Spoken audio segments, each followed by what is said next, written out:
Here's your little quiz for the night. What is the last acceptable prejudice? No, you got it wrong. It's anti-Catholicism. Alive and well and thriving in allegedly sophisticated places like newspapers and universities. Look, if you doubt me, meet my next guest, Bill Donohue, president of the Catholic League in the USA. Welcome to you, sir. Thank you so much for having me. It's a pleasure. Now, I know a lot of people watching will say, oh, you must be joking. You know, no, Catholics, they're privileged and they're okay. And just so people know that the most persecuted group in the world, and this is from objective non-Christian organizations, by the way, are Christians and Catholics in particular. But that tends to be in the developing world. You're in the US. There's anti-Catholicism in the United States of America? Well, I'll tell you what, in terms of the genre of anti-Catholicism against individuals, we've made tremendous progress. At the Catholic League, we do very little work in that area. We do have certain cases here and there. But most of the anti-Catholicism is visited on the institutional church. I'm not talking about legitimate criticism, and there's much to criticize in the Catholic Church.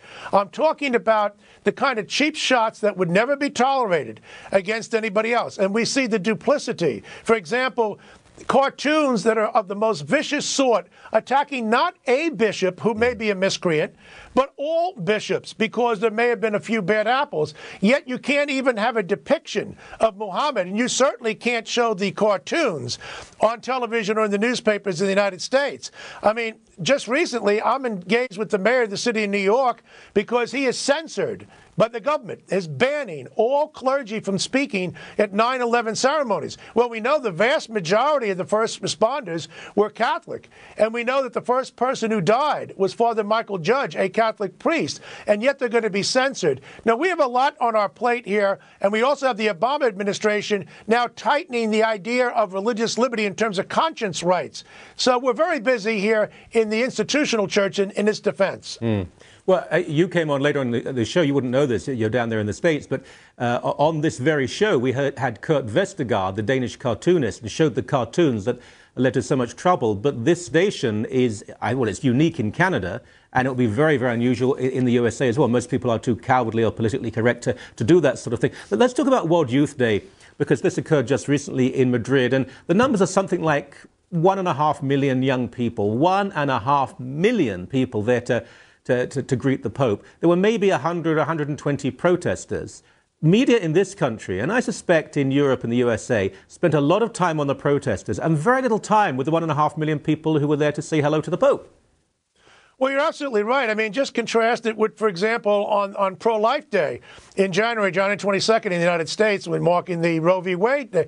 We have hundreds of thousands of people in the streets. It almost gets no coverage. There were 30, count them, 30 people who showed up by an anti-Catholic organization, Catholics for Choice, funded by the Ford Foundation. They have no members. 30 members showed up in Rome and in Madrid, for World Youth Day, and they got massive coverage in the United States. What about all the millions of young people who were there? I mean, this kind of unevenness is exactly what drives the Catholic League.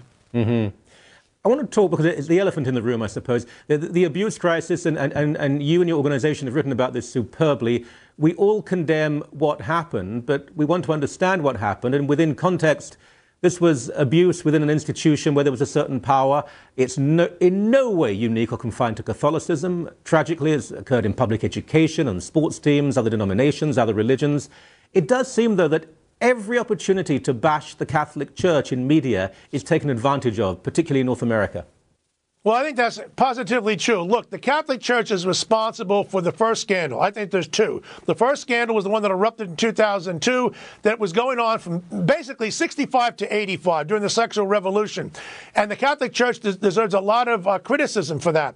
The second scandal is the one more recently, in the last couple of years, driven by professional victims groups, some people in the media, and rapacious lawyers who are cherry-picking the Catholic Church. No other religious or secular organization is subjected to this kind of scrutiny, where they're going back 50 and 60 years looking for boundary issue violations up to more serious charges, looking to repeal the statute of limitations, a fundamental civil liberty, and only applying the repeal of the statute to the Roman Catholic Church.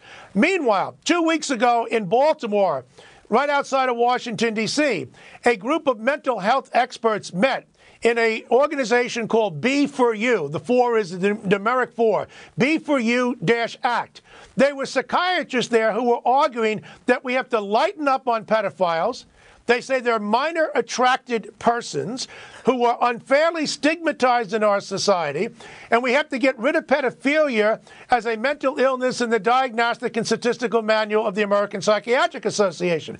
So we have pro-pedophilia psychiatrists in high order from Johns Hopkins University to the London School of Economics to Harvard University. Not a single media outlet in the United States covered this event. But, oh yes, if they can find Father Murphy, who touched a girl the wrong way 50 or 60 years ago, we got to bring down the Catholic Church. So you can see what my ire is all about this kind of situation. I understand. Bill, I want to get you back on a regular basis. Will you come?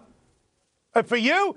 Absolutely. Anytime. I love it. Thank you, my friend. You take care. Thanks again.